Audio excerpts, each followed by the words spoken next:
Samajwadi party के नेता और सजायाफ्ता अपराधी आजम खान और उनके बेटे पूर्व विधायक अब्दुल्ला आजम और आजम खान की बीवी पूर्व सांसद तंजीम फातिमा को 7-7 साल की सजा सुनाई गई है।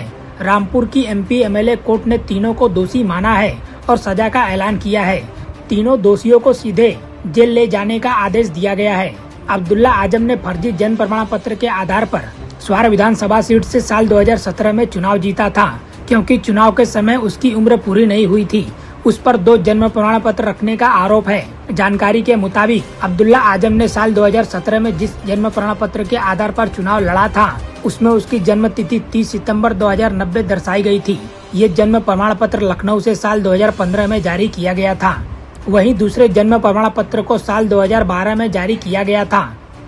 उस जन्म प्रमाण पत्र में उसका जन्म 1 जनवरी 1993 दिखाया गया है। शैक्षणिक प्रमाण पत्र में भी यही जन्म तारीख दिखाई गई थी।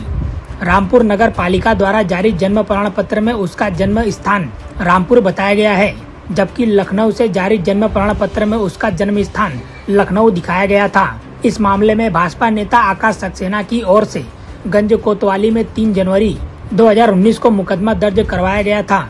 इस केस के बाद 16 दिसंबर 2023 को अब्दुल्ला आजम की विधानसभा सदस्यता चली गई थी, लेकिन साल 2022 में उन्होंने फिर से स्वार विधानसभा सीट पर जीत दर्ज की थी। इस मामले में भी एमपी एमएलए कोर्ट ने इसी साल उन्हें दोषी पाया और फिर से उनकी विधानसभा सदस्यता चली गई। इस मामले में कोर्ट ने 7-7 साल की सजा तीनों को सुनाई है। इस मामले में 16 अक्टूबर को आजम परिवार को कोर्ट ने झटका दिया था। आजम फैमिली की तरफ से इस मामले में समय मांगा गया था और रिवीजन दाखिल किया गया था।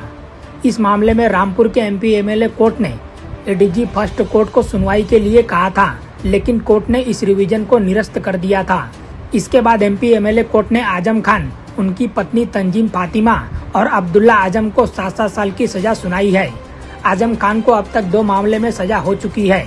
दिसंबर 2022 में उन्हें कोर्ट ने 3 साल की सजा सुनाई थी, जिसके बाद उनकी विधायकी चली गई थी।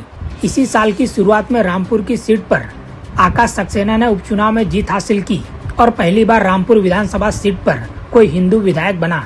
आकाश सक्सेना की ही शिकायत पर आजम खान, अब्दुल्ला आजम और तंजीम फातिमा को 7-7 साल की सजा सुनाई गई है।